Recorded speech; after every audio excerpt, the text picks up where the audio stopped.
welcome. How's everybody doing? Welcome to the Breedlove Night 2022. This has been a long time coming here. Tom Bedell here, the owner of Breedlove Guitars and Tool Hippies, was actually scheduled to come do this event in March of 2020. Yeah. Right. So if we all know what time frame that was, we were about 2 weeks out from it, and then everything got shut down. So, but now we're here, and we're excited to put this presentation on for you tonight. The rain came the last day here or so, and now it's sun shines out. So, Beautiful. perfect time to have a nice, fun event, and glad you could all make it. If you haven't gotten a raffle ticket, you're welcome to do that anytime during the presentation. We're going to be giving away that sweet Breedlove guitar here. This is a Pursuit Exotic, the Exotic S Concert Tiger Eye finish. It's a cutaway electric. These are a part of the Breedlove import line. They have some incredible finishes, beautiful guitars. Tom's going to talk about all that stuff and everything they do and more, and you're in for a real treat. So from here, I'm going to turn it on over to the man himself, Tom Bedell.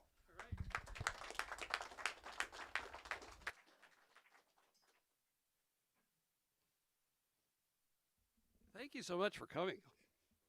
What a great turnout and group. There's a couple of seats up here for those of you in the back if you'd like to move up. Levy, what we're going to try to do today is kind of go from start to finish of what we do differently than any other guitar company that I'm aware of.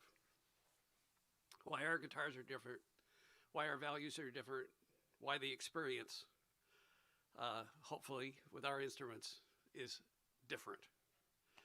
And it starts, can you see okay? Do I need to stand up? I'm kind of the same height either way. Yeah, this is more comfortable. On November 30th. And it was a very different company then. And one of the first questions that I asked was, where do our woods come from? And what I learned was that we buy the wood through brokers. So if we needed mahogany, we found out who had mahogany and what's your price, and send us a picture, and we'd order it. So where the tree grew, what the life of the tree was, how it was harvested, how the local people were impacted or not impacted by where that, we had no idea. Furthermore, we didn't care whether they were clear cut or not. And so basically, we were harming forests all around the world with our practices, and nobody bothered to ask. And I said right away, okay, that's going to stop. First of all, we're going to put in a policy of we're not going to build with any clear cut once we work through the wood that we already have. It took us 3 or 4 years to work through all of it. And then I said, number 2, I'm going to go to the forest where we get our wood and make sure that the wood is being harvested individually with as little impact on the remaining forest as possible. Now, because we were the first company that really insisted that every piece of wood be like this, we had people saying, well, yeah, those 2 maple trees, the intention wasn't to clear cut. We were just cutting down the forest, and they got caught up in it, and so they're not clear cut. And I go, no, that's clear cut, because they came from wiping out a forest. Just imagine with me, this is probably my favorite experience. Right before COVID, right before I was actually going to come here, I went to the Republic of Congo, and it's where we get African mahogany and where we get our African ebony. If you have a guitar that was built in the last 5 years by Breedlove, that ebony probably came from the Republic of Congo. So we get on a boat, we go across this reservoir, we are walking through the jungle. It took us, well, actually the boat broke down, it hit a stump. I ended up sleeping on a little island that night. Didn't know I was going to spend the night, so it was just kind of out there. And we get to the location, and I walk back into the forest. I said, I want to know where a tree, African mahogany tree, was cut down that we use. And they took me back, and I sat down on this stump. And I said, just leave me alone. And I sat down on this stump and just sat there. And there are billions of living things around that forest. You hear the birds, you smell, you see the wildlife, all the different plant life that's around there. I didn't do this, but if I would have scooped a little bit, I would have seen fungus and all the organisms and all the stuff that's growing in the dirt. It's a community, right? And it's magical. And I'm thinking, you know, when we're building a guitar or you're playing one of our guitars, that experience is translated through how that tree had its life. Now, how many of you have kids? Okay. And if you had them with the same spouse, you're probably shocked at how different 2 or 3 or 4 kids are. In fact, the old milkman joke, you kind of go, how could these kids be so different? Okay, think about, and their life experience was different, right? The different friendships, different interests, different hobbies, etc. Now picture these African mahogany trees growing in the Congo in this incredible forest that's never been cut down. It's been that way for, I don't know, millions of years, hundreds of thousands of years. And a tree grows over here, and it's surrounded by different life, and it has a different experience. And a tree grows over here. Every tree is unique in itself. But what do most guitar companies, and what were we doing? Mahogany is mahogany. Mahogany is a part. We're going to cut it to this certain thickness, and we're going to build every guitar the same. And we're going to brag about how accurate we are in how we use our dimensions. That would be like you raising your kids identically. You know that wouldn't work because they're individuals. So we had to completely change our mentality to respect every tree as being its own character. But then it went one step farther. I'm up in Alaska in the Tongass rainforest. And you take a Sitka tree that could have lived for 500 years. They grow up to be 300 feet tall. Now, put it in perspective, 500 years, Columbus sailed the ocean blue in 1492. That tree could have been germinating before Columbus discovered America and lived that whole period of time until it was harvested 15, 20, 30 years ago, whatever. First of all, can you imagine clear cutting that tree? I mean, for me, that's just, there's no way. But secondly, think of the life experience. The rainstorms, the lack of rain, another tree falling on it, the deer nibbling away at the seedling that's growing. The life is completely different. Think of, let me pretend like I'm a Sitka. What if I'm growing like this? Just because of my surroundings. How much stress do you think is on this side versus on this side? Or think about the trees growing 5, 6, 7 inches a year, and then it finally breaks through the canopy. And all of a sudden it has all that sun. Within that Sitka tree, there is at least a 30% difference, that one tree, in the density and resulting frequency of what that wood will sound and play like in a guitar. Within that tree, let alone among the variety of trees that I might have. So we had to decide, okay, what do we do here? If you go to Breedlove before me, you go to Martin, you go to Taylor, you go to Gibson, we all built guitars to dimension. So we'd say, okay, if we're going to do a concert guitar or whatever, we want the Sitka top to be 110 tenths of an inch. And that's going to be every guitar that we build.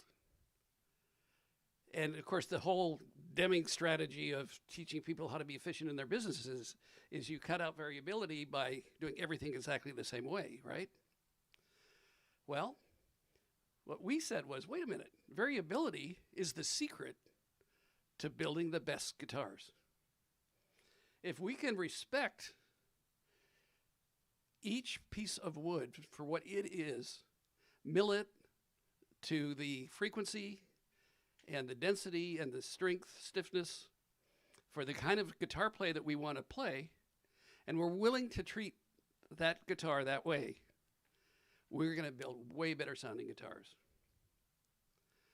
So we developed the technology, we call it sound optimization, and we take every piece of wood, we analyze it through a computer, we frequency measure, we mill each one to whatever it tells us it should be milled to, so that these USA guitars up here in this top row, not one of those tops will be exactly the same dimension. Then we learned something else, variability. Well, if trees vary, musicians must vary. And so if we just build the same guitar and we hand it to people that like to play in different ways and get different sounds and have different body sizes and shapes and so forth. So then we said we need to think about the variability of the player to help us design what the instrument should be, and then use the variability of the materials to try to make that guitar for that player. So how can we match up the uniqueness of us and our music and the uniqueness of the trees and the wood? And that's what makes Breedlove special.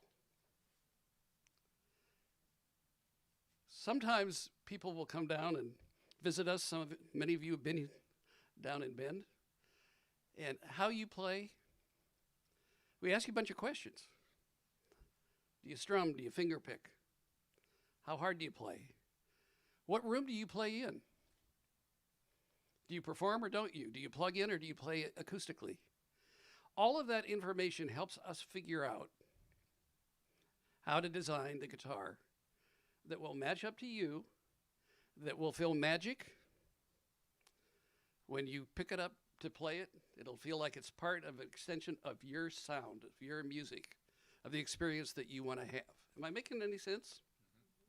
Mm-hmm. All right? I didn't say this right at the beginning, but let me say it now. Anytime you want to have a question or you want to clarify something as I'm going along, you don't have to wait to the end. Go ahead. I'm dying to ask, how do you tune it then? Do you impact it? Do you vibrate the top just to see how your frequency analyzing that? Okay. What method do you use to? Perfect. So we bring wood in, and it'll come in mostly in sets because we have it milled usually in where the forest is, so that the income goes to the people where the forest lives.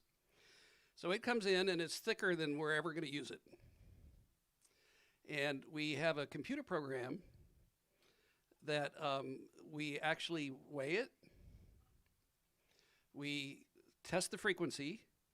It's called an FFT program where you tap on, everything has frequency, right? I mean, everything. In our body, there's frequencies. That creates frequencies. So we tap that raw piece of wood, the top set or the back set, and it gives us a program that shows us the first frequency, the second frequency, the third frequency. And we know, I'm going to have to, here, I'll just set it down.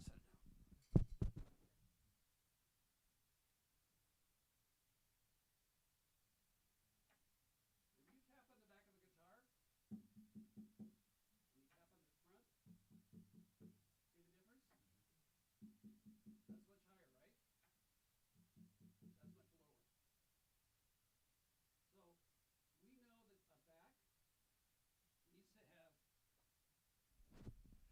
the back of the guitar, depending upon the size of the guitar, depending upon the play style, depending upon the tone, there's a certain separation that you need between this top and this back. And we also know, depending upon the species, because we've been doing this now for many years, we know how the species will respond at certain frequency levels. So, for example, this is a concert. In a typical concert, we'd want a back to be somewhere, I mean, it'll totally vary on what all those numbers are, but somewhere around 220, 230 hertz. And we want the top to be somewhere around 165 to 175 hertz. Average. Now we'll get a piece of wood that is really soft, and we'll want to make it thicker, and we'll want to then adjust some of the way we mill it. But so when we get those readings, we actually print out, and every piece of tone wood, those of you have been at our shop have seen them, there's a sticker on the wood. And it gives you those readings. And it tells us that would be a great top for a concert, or that would be a great top for a small body guitar, for a concertina. But it would be a lousy top for a concerto. Then it tells us if you're going to build it into a concertina, this is the thickness you want to take that top to. Then we do exactly the same thing for the back. So when we start a guitar, we pair up the top set and the back set before we do anything. Then we go to what's called a time saver. It's a little milling sander. And we run the top through that until we get to the specific thickness that our computer program has told us we should be at. Then we do the same thing with the back, right? Then we go put braces on it. So we brace up the back, we brace up the top. What happens when you put braces on a back and a top? You add weight, right? When you add weight, the frequencies go up. So to start at the back and come forward, what we learned was when we get these results, what are all the steps that we have to go through to end up where we want to end up? Because I'm going to add braces, then I'm going to put the guitar together, then we're going to put a bridge on it, we're going to put finish on it, and we're going to add weight all the way through that process and end up with a magic guitar at the end. So, you know, we've done a lot of that study. We weigh, oh, help me out, Matt. I think we have like 40 things we measure on every guitar. Is that, we've shown you that chart, right? So while we're building it, and if you ever want to know this on your guitar, we can take a serial number and go into our records, and we can actually tell you your bridge weighs this much. Your finish is this thick. The frequency when we started was such and such. For the top, the frequency when we ended is such and such. And in fact, in your guitar case, we tell you what the top frequency is, the back frequency is, the fundamental frequency. We tell you what the top thickness and the back thickness are. It's in every case that we ship. Where we ended up, right? But so we start off with a set target. We go into a room with the braces on because they completely change the frequency of the top and the back. And we actually hand carve with a chisel to adjust that top to our target number. And I'm making these numbers up, so don't take any of this literally. But let's say that our target is 165 hertz, and we're at 169. We'll carve on it until we get it down to 165. Again, I'm making this number up too, but if the back, we say we want to be at 210, and it's at 230, then we carve on the back until we get it down to that number. Now you can take weight away, but you can't add it. So you always start with a higher frequency to bring it back into into compliance, right? We then take the top and the back. We've already bent the sides, and we put it together. We cut out the binding. So we call it whitewood. We make the body. It's not finished yet. But the neck then also travels with the body, so that the parts go through the whole process together. Because a guitar is a system. If you do anything different on this guitar, including putting in a strap pin, you're going to change the frequency of that guitar. Now, I like to use the strap pin example because there's not one of us in this room, I think, that could ever hear the difference between a strap pin and no strap pin. But in fact, you can measure it because you've changed the weight. So then this will go to finish. And then it goes to what we call string up, which is where we assemble the parts. So we take the neck and we take the finished body and we put the whole guitar together. And then we go into our final sound optimization room and we do the FFT test again, where we tap on the top, tap on the back, get the fundamental frequency. And if we're not getting exactly the tonal sound that we wanted, we actually loosen the strings and go in through the sound hole, and we'll take more weight off either the back or the top, depending upon which one needs to come into compliance. So 100% of all the guitars made in Bend have gone through that process. Now it sounds like, God, this guy's kind of anal.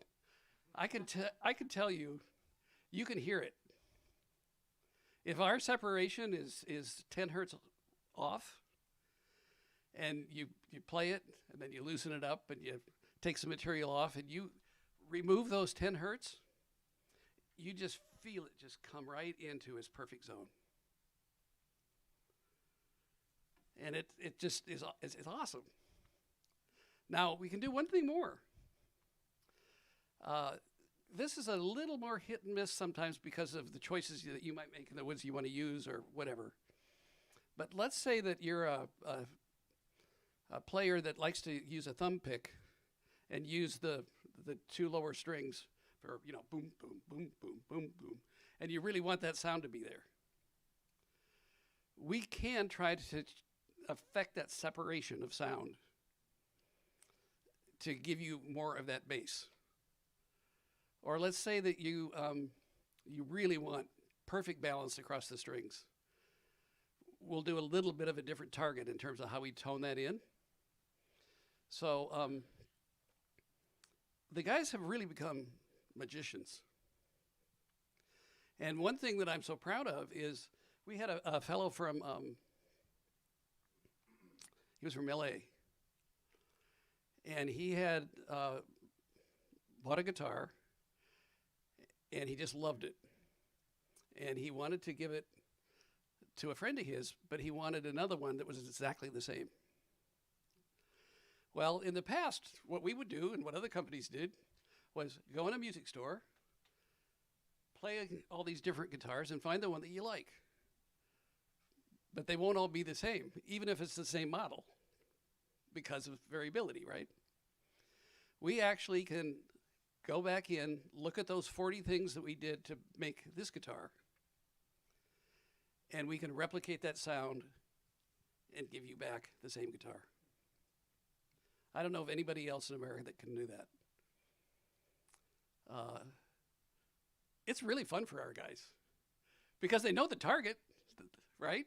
Because we've got all the records. They know exactly where we want to end up. And so the puzzle is to try to get there. Yeah. Do you suspect your other major manufacturers use similar approach to building a custom guitar for frequencies and customize it to somebody likes to do Travis picking like you described, Taylor or Martin, etc.? No, they never do. There are some builders that build 12 guitars a year. I'm thinking of the major versus the... Yeah. No, they're boutique builders. We learned a lot of this stuff from boutique builders. But they build one a month or two a month. Yeah. There is no way you can build a guitar with CNC machines in a factory and individually do what we do. Yeah. Yeah, yeah, and most people like Oregon, which is a catalog, the Oregon series, a catalog. We still do it on every one of those. It takes us of labor hours. Well, it varies. If you build a guitar for Randy, your labor hours are going to be about 50 hours to build a guitar. But an average catalog guitar, like an Oregon series, it takes us about 24 labor hours of all those steps. Taylor, who's the most efficient and build beautiful guitars, takes them 10. So we're 2.5 times longer. But we have a different goal. You know, they build a beautiful guitar at a great value, and it's just a different. Yeah, yeah. I'm not here to badmouth anybody, because we all have different needs and different wants. But this is the way we do it in our shop. Yes. What made me choose Breedlove was I would play one like Martin and I played two exactly the same guitars, but they sounded completely different. They felt different. I pick up the Breedlove, wow, there's some breathing here going on. I pick up another one, wow, there's some breathing, there's something to it. So that's what I'm saying. It's just you can tell in the music store. Right. Right. Okay. Here, I got to get this set up.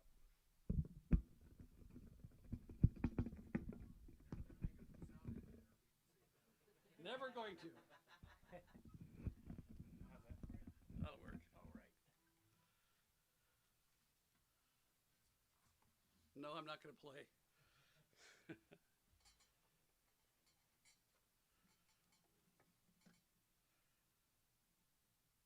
Where was I going to go?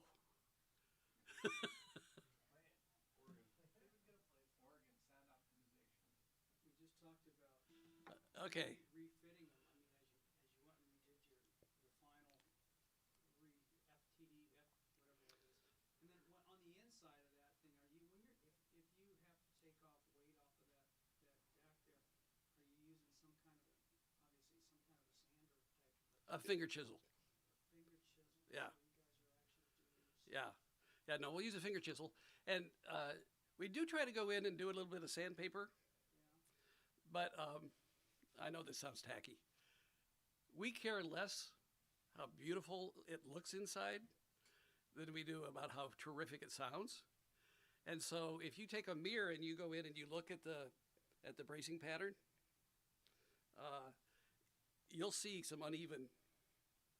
Now we tried to sand it out so it doesn't look horrible, but it's more important to make sure what?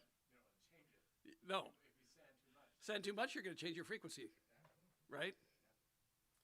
Are you affecting the braces or the actual wood structure when you sand or finger chisel them? That's a good question. We don't chisel enough wood off of one place that we're actually decreasing the strength of the guitar. Yeah. I just have to say I got the Jeff Bridges. Oh, good. And I mean, it's sitting out in the car right now. And I think I should bring him in. Or stolen. I'll be back right after this class. But I played, you know, I had Martins and Gibsons and all that, and I just got to say that the note to note, and not trying to parrot anything, but the clarity of the guitar is astounding. It's bright without being, it's crisp without being bright. Right. Overly bright, and I actually when I first got it, you know, I kind of bought it without playing it, you know, and God, it's just, and when you first strum it, it's like everybody in the house just went wow, and then I started to play it, and then I actually kind of changed a little bit of my style for the guitar. You two married each other. Yeah. Yeah. It was kind of like that. Yeah. And now we talk to communicate really well together. Do a lot of good stuff with it. Okay. I know where I want to go next. Oh, yeah. Go ahead. Mr. Bedell, hope I'm not jumping ahead. Will you talk about the sound engineering and things like the organic, the pursuits? Yes. Okay. Yep. Okay. I want to talk about wood species. I don't know who knows, because when I find out who does know, I'm going to go get to know them and learn from them. Why does a mahogany back have a more mellow tone and mid-range than a Brazilian rosewood, which has more bass and more treble? Why does a maple sparkle with the high notes? Why is a myrtle wood so amazingly even from bass to treble? What is it in the organic structure of the wood that delivers those tones? I don't know. What I do know is it's true, right? You pick them up and you play them and you can hear it and you can feel it. So one of the challenges is, how do you take those different species and maximize their performance? Because they're very different. So a mahogany has a specific gravity, approximately of rating of 56. One is water, right? So 0.56 means it floats, no problem. Cocobolo, that guitar in the middle up there, it has a specific gravity of 1.1. Now, when I say this, that's an average. If you read the literature, that's the kind of numbers you'll get, but each board will be a little bit different. So Cocobolo will actually sync. All right. Now, if I know I want to hit a target frequency to get the maximum sound and performance for that body size, for the music style that we want to try to achieve, if I cut that Cocobolo back to the same dimension as the mahogany back, what's going to happen? It's not going to work. It's going to sound terrible. And that's what we used to do, is that we didn't take each species and really learn what's exactly the magic place we need to be. So what do we do now? That Cocobolo back is about half the thickness of a mahogany back, because that's the difference in their density or their specific gravity. And that allowed us to then say, this magic of how the grain and structure of tone wood sounds different, but instead of having to choose, well, I love how it looks, but I'm not getting as good a sound out of it as I am this other wood over here, we treat each species consistent with what it is. And that's why we have so much fun in our custom shop. Several of you have shown me photos and stuff of your guitars and told me how much you love them. And some of them were walnut or ebony or striped ebony or rosewood or different. But you still said, I absolutely love it. Well, why? We compensated for the unique specific gravity and density and figured out how to pair that again with the top to achieve that tonal nuance. And you're not giving up anything. So it's really fun to be able to say, first of all, I want to buy with my eyes. I love that top. But I really like the sound of Adirondack. Can you make it sound like that? Actually, with this guitar, no. We can't. Because this top is made from redwood, I think, isn't it, Matt? Isn't this redwood? Yeah, that's the single redwood. So there's no way that I can make redwood sound like Adirondack. I can make this guitar stiff enough in the top so you can play it like a bluegrass Adirondack sound, but it won't sound like that because it's sinker redwood.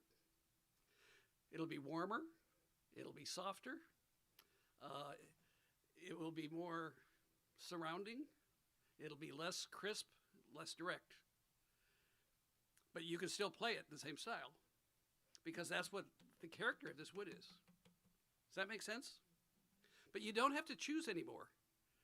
You don't have to say, okay, if I want a big sound, I have to have a big guitar. Matt has some concertinas here that sound as big as other dreadnoughts you've got in the shop, right? So it's no longer just the volume of the body that delivers the sound. It's how you pair those sounds together. Am I making sense? Yeah. You have a second to say how you kind of got into Myrtle? More than singing anywhere else, and that's a great way. So Breedlove was started in 1990. And Larry Breedlove and Steve Henderson were the people that started the company. Larry and Kim Breedlove grew up with Bob Taylor down in San Diego. They were buddies. And Larry started working with Bob when they started Taylor, or soon after. Kim went to work for Deering Banjo, which is now there. Larry decided he wanted to set up his own company and moved up to Bend, Oregon. Met Steve, and they started the company. Kim joined them about 4 years later. And so they started buying wood here locally. And I think the first Breedlove is a walnut from here.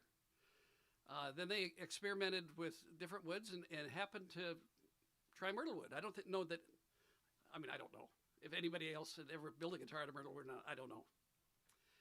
And voila.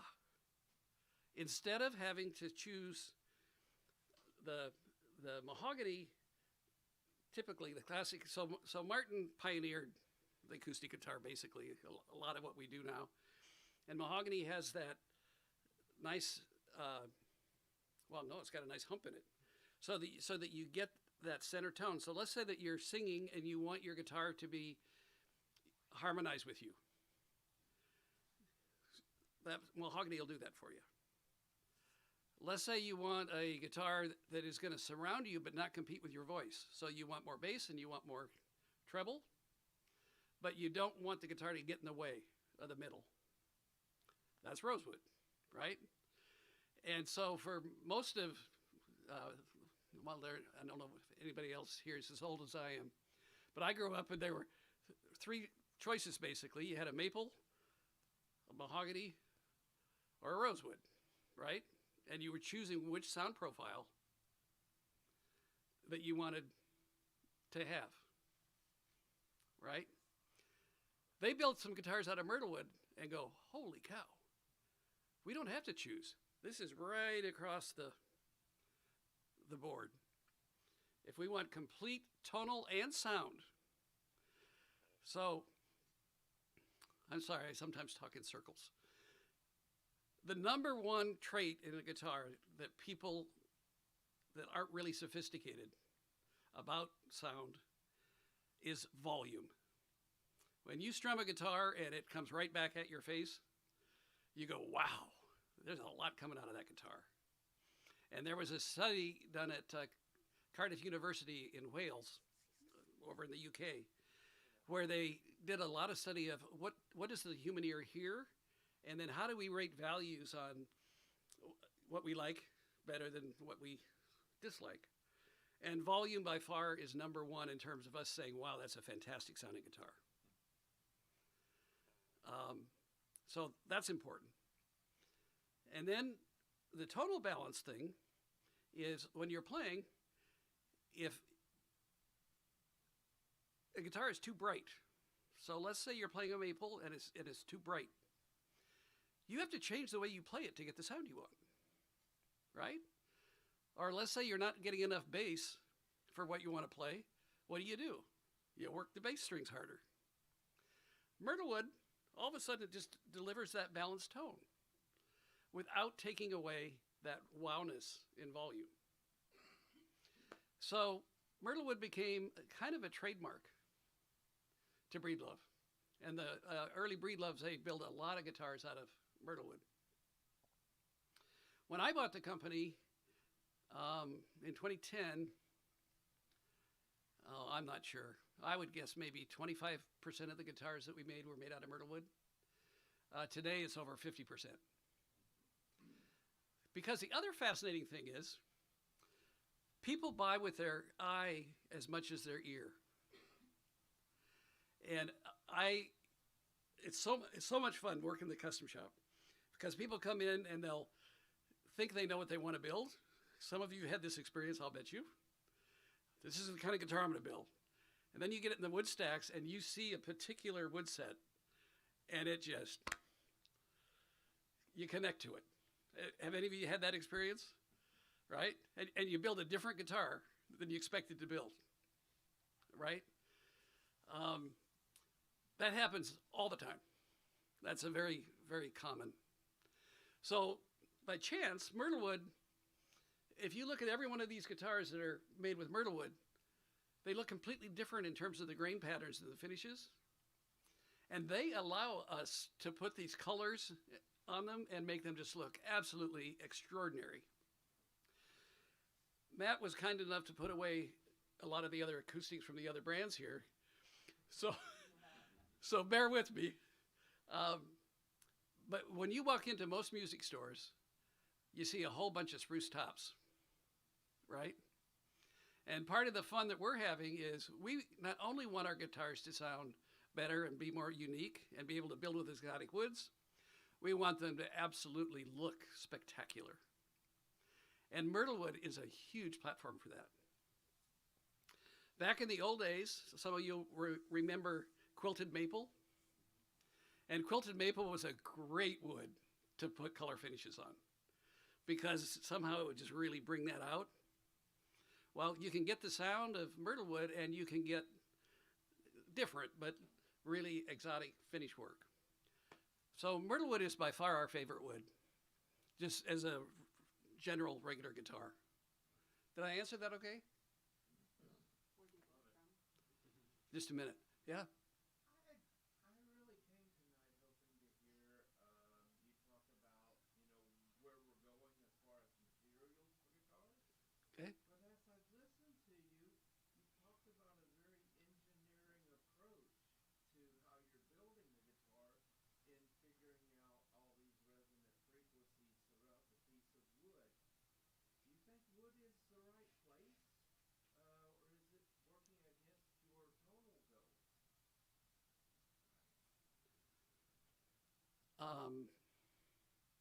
You're talking about using other materials than wood to build a guitar?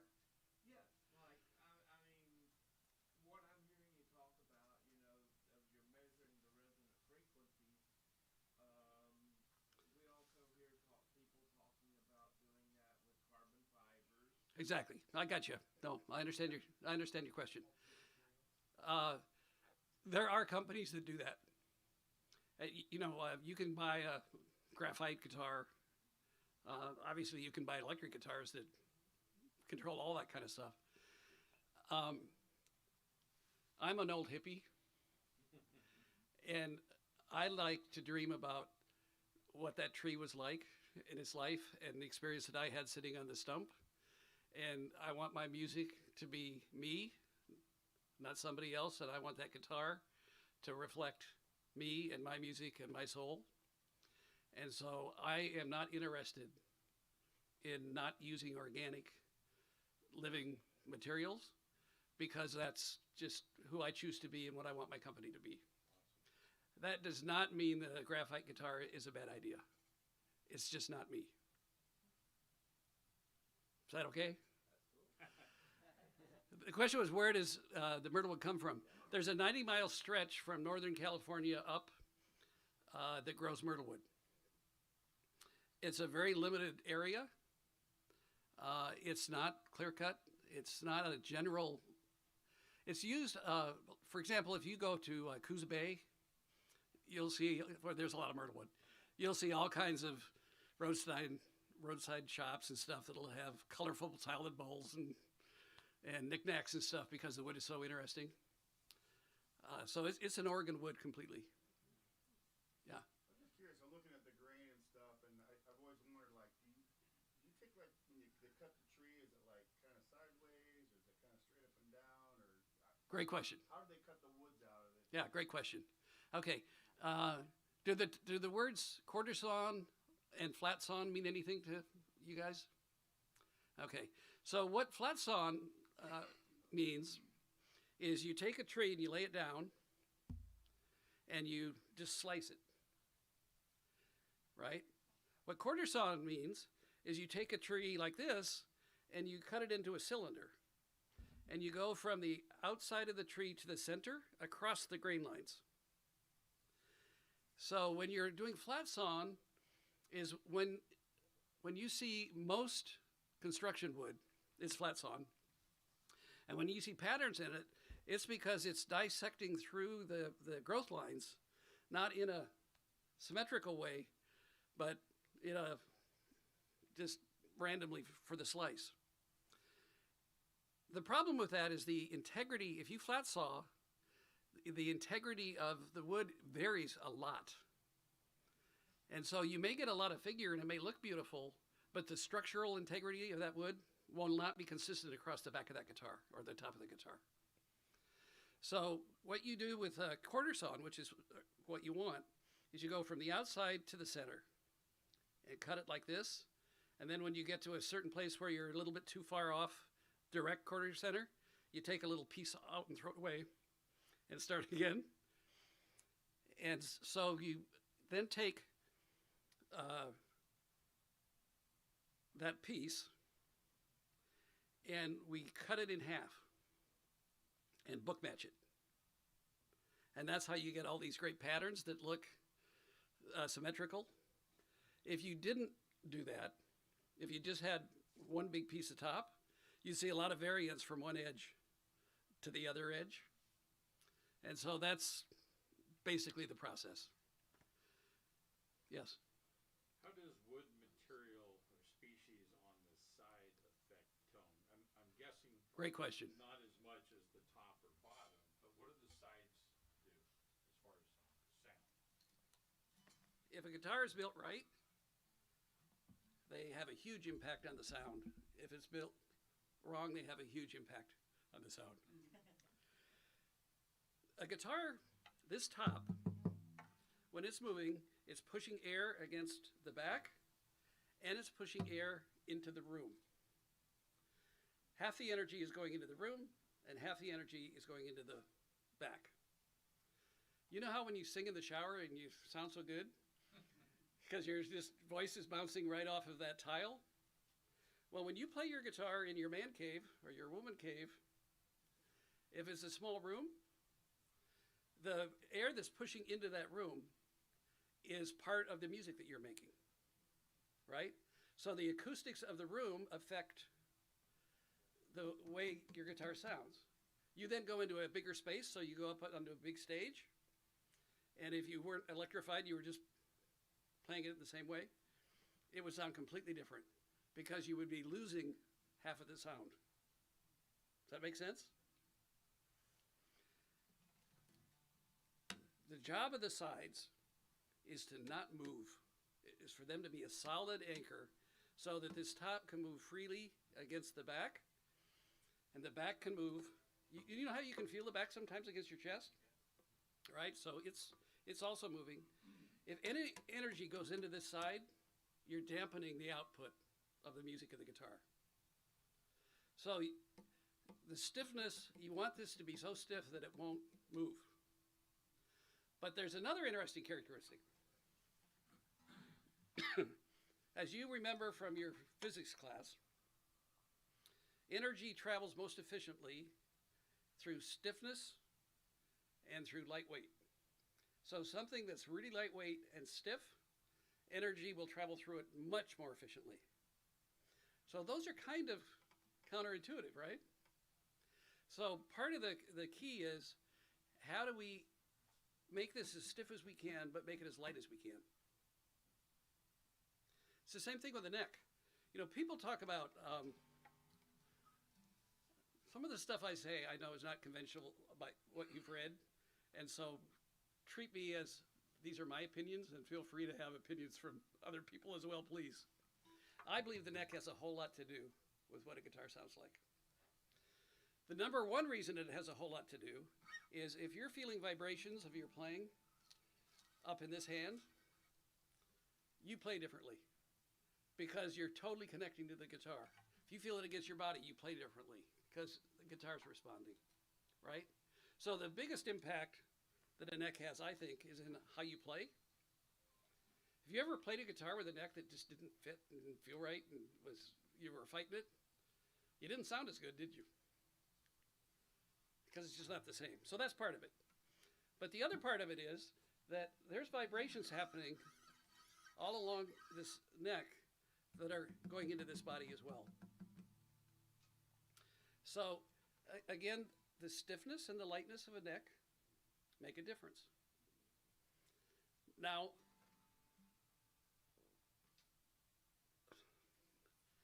if you take the organs, they all have a maple neck. It's a hard rock maple neck. It comes from New England. This guitar has a Honduran mahogany neck. That neck is much stiffer than this neck. It's also a little bit heavier. But if we built an organ with a mahogany neck, we don't get the same sound that we do by using a maple neck, because that stiffness just adds a... Most people think that ebony, because it is so heavy, that it is the #1 fretboard wood. We've had a lot of fun, and we use mostly ebony on our guitars. But we've also found by changing the fretboard material, and everything else is the same, you're going to get a little bit different sound. So all of these things are systems that you change one thing and it affects something else. You change another thing and it affects it. And that's why we measure these 40 different things about each guitar, so we can say, wow, I wonder how that happened. And we can go back in and try to understand what input might have gotten us that output. Yes? So you make guitars out of ebony and mahogany, and you make necks out of both materials and maple. But I don't think Breedlove has a standard production of maple. No. Can you talk about that a little bit, and why? Or is it in the production? Maple has been a very interesting wood in terms of market demand. So back when I bought the company in 2010, we built quite a few maple guitars, right? And then for some reason, and I don't know why, maple kind of tapered off. I have a theory in our case, but in the whole market, maple kind of tapered off. The reason I'm surprised a little bit is if you go to a recording studio, most sound engineers would rather have you play a maple guitar than a rosewood or a mahogany guitar, because they can adjust the sound. The hard part they have is getting the highs, the more brilliant tones. I think the reason for us that maple really tapered off is we got so darn good with myrtlewood that why would you go to maple when you can get the sound out of myrtlewood? But you all may have a different idea about why that is. We're starting to see some more requests for maple now. And so something that, frankly, we're not as clever with maple because we haven't built with it as much. And so that's kind of on our plate to learn more about. Yes? With mine, when I'm playing it just by myself in the room, it resonates. When I plug it into my amp and I run through preamp, I can't get the same, because it's just different. So, I just wondered if there was any it's nothing against like the yellow bags or nothing. It's just like, to me, there's got to be a better way to like mic the thing. You know what I mean? To get the sound out of it. It's just, what I've noticed with it. But with yellow bags, the pinhole is so big on it. Trying to get a brand new strap around it's pretty hard.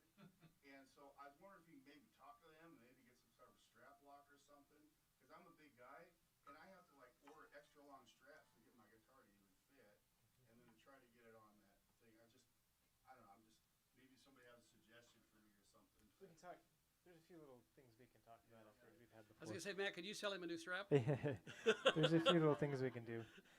I have a question for you, Tom. So we've learned a lot about Breedlove and how the guitars are made. And say I'm a guitarist and I'm really into Breedloves and I really am interested in buying a USA-made, band-made acoustic guitar. What's the advantage of, say, got some money saved up to doing a custom that's made finishes and woods, or even a really nice import guitar for that matter, compared to those three options. What are the advantages and things you can get out of that? A mail order wife or meet the woman of your dreams.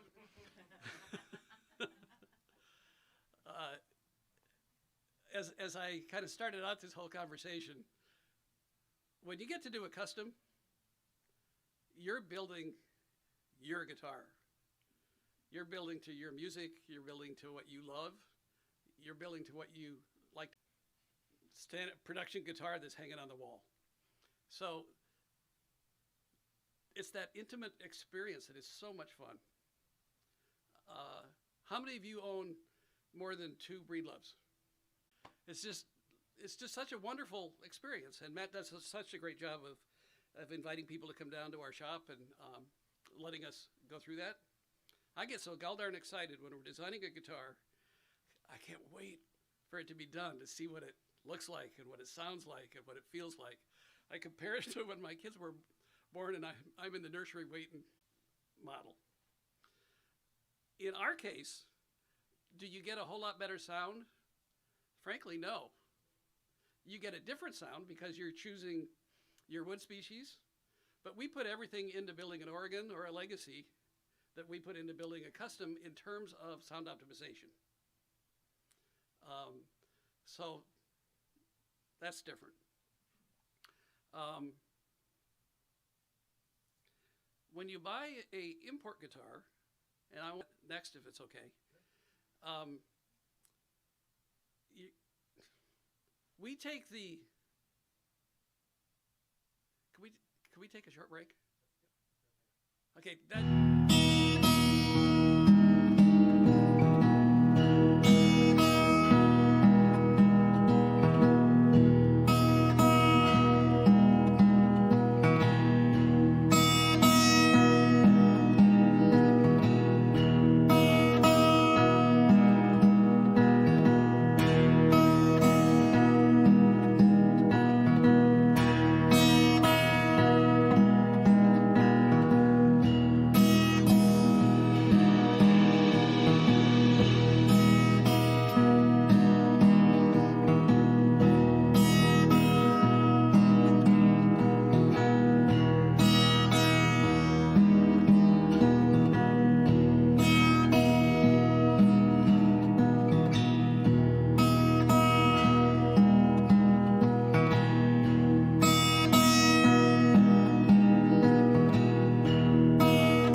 right, so we're going to get into the raffle here shortly.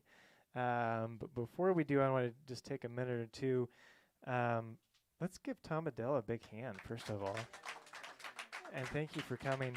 The other thing I wanted to make sure I do, too, is everything that we did here to make this event happen.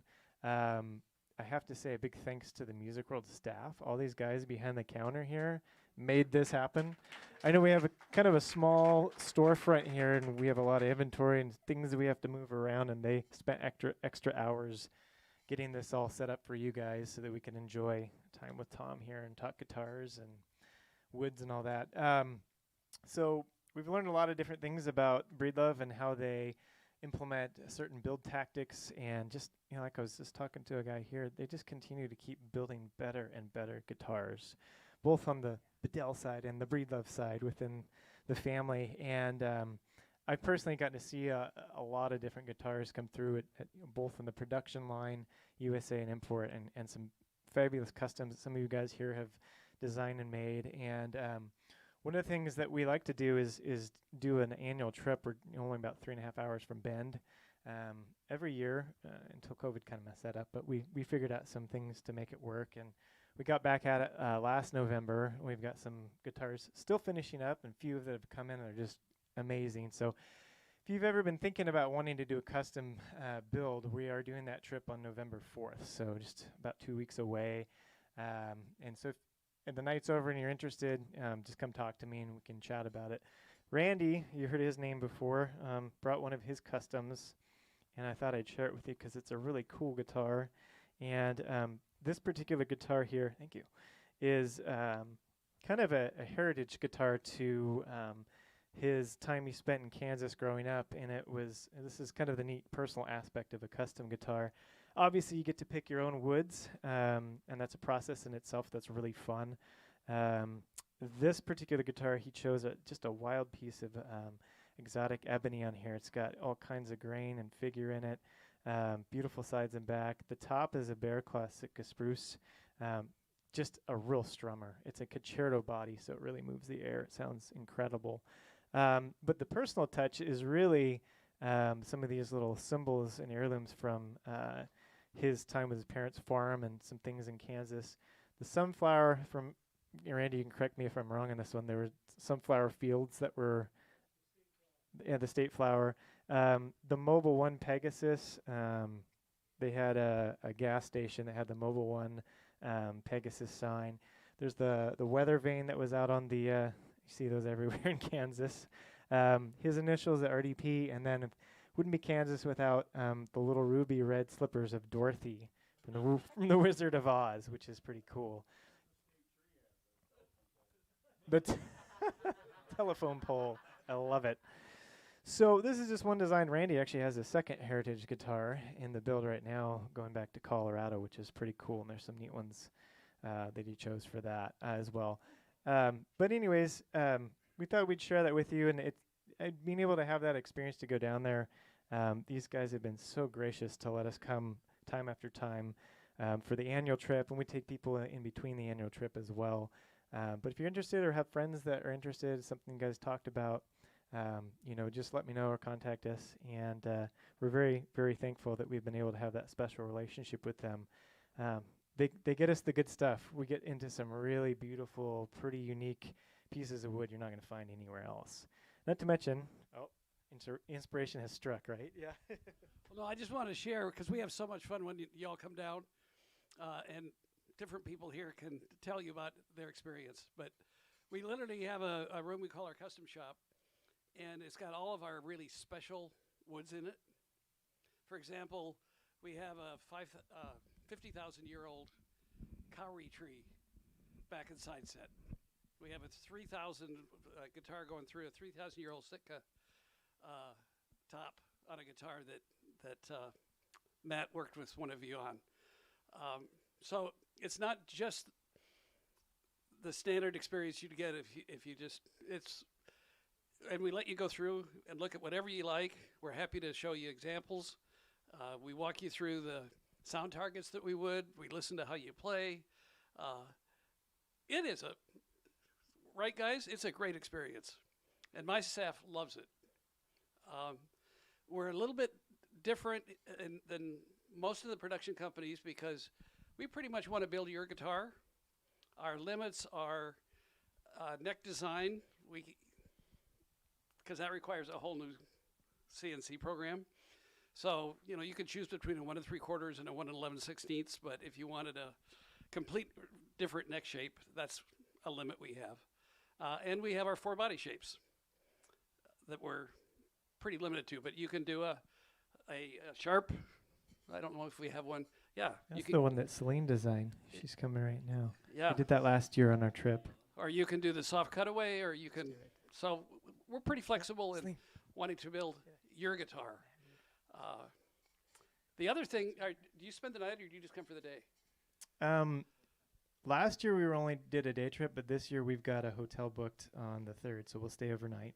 Okay. On Thursday night, and then we'll take the full day Friday to do the wood selection. All right. Yeah. So we really welcome you. We're thrilled that you coming down. Yeah. Thanks, Tom. So now the moment we all been waiting for. We're gonna do the drawing. You want to grab the swag bags in the back? It's in there to the right. Okay. Before we do the guitar, Breedlove, another great reason why we love them, because they're just awesome. They sent us some swag bags for you guys to take home, so we're gonna draw for that as well. We've got like 6 of them, so we're gonna get some people some stuff. Yeah, it's in there. Straightforward in the box. 6 guitars. Any of these guitars on the walls. All right, Tom, I'm gonna have you pick. We're gonna do the first one.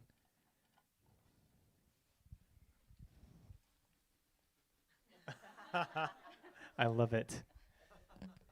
Just gotta get the glasses on first. Jim M. Jim M. Nice, Tyler. Jim M. All right, so he gets the first Breedlove swag pack. We've got, there's some shirts in it. There's some really cool stuff. You want to take it out and show them real quick? There's 2 shirt sizes. There's extra large and large. Preference? Extra large. We got lots of those. Is that an XL one?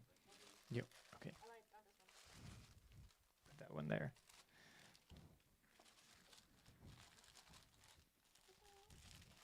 Did you find it? Yep. All right. So that has a shirt in it. It has like a water bottle tumbler, a couple other cool things in there. Ready to do the next one?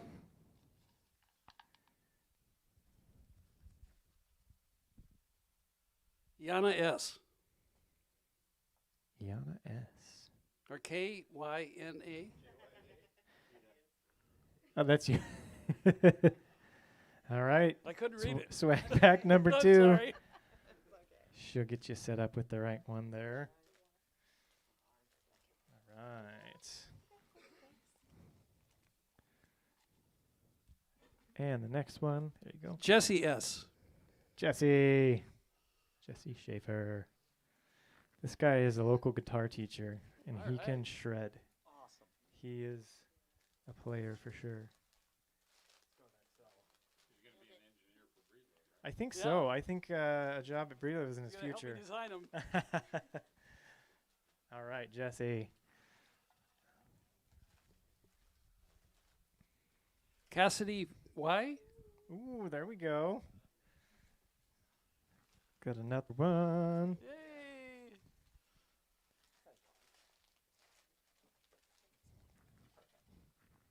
We're just going to keep giving stuff away all night long, guys. Is it Sunny B? Sunny. Is that the 5th one? Extra large if you want. Not that big, but I like baggy. It's perfect. Thank you. Appreciate it. Thank you. Yeah, thanks for being here. Okay. One more. AOI? Io. Is it Or Io. AYO? Yeah. Yeah, that's Io. He was the guy who was playing with. He had to leave, but I'll get it to him. Let's give it to Jody. Yeah. Awesome. He'll be excited. It's his birthday just not too long ago. Okay, before we do the guitar, we have a couple other things we're going to give away. I do have... Let's see. You hold that. A Breedlove hat and a Music World hat. And we'll give them together as one. Give a couple of those, and then we'll do the big one. Bill S. Bill Schaller, I can also give that to him. We'll be fishing together soon. Oh, there you go. He's the one who has the ancient Sitka, the first one. Oh, Yeah. cool. Okay, one more here. Lindsay B. Lindsay B gets the 2 hats. All right. Should we put all the tickets back in so everyone For the has a guitar? chance? I think we should. Yeah. I don't want to disqualify you if you already won a bag because we're all Yeah. here for guitars. Put them. You got them in your pocket, right? Okay. I think it's only fair. There you go. Then we could go home with a guitar and a swag bag or a hat. There you go. Perfect. Everyone's back in the drawing for the Tiger Eye, the Suit Exotic S concert guitar. And the big winner is, okay, there it is. Drum roll, please, Tyler. Chris L. Chris L wins the guitar. All right, Chris. Woohoo. Nothing wrong with that. There you are. We believe you. Let's get a picture real quick. Cody, you got the picture? Tom, you want to do a picture with him here too? All 3 of us?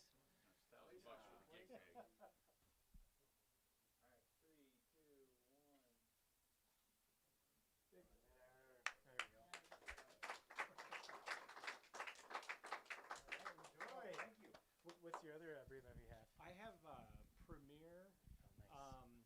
It's a parlor guitar. Oh. I probably One of the bought it older from ones. Chuck. Oh yeah, It we know Chuck. Apple Music Yep. probably 7-8 years ago. Yeah. Downtown Wow. Portland. Cool. Oh, great. Now you got one of the new Pursuit Exotics. You're welcome. Guys, thank you. It's been fun. Tom, do you have any closing words? Thank you so much, everybody, for coming. I Yes. really appreciate it. Yep. Thank you guys. Have a great night. Drive safe.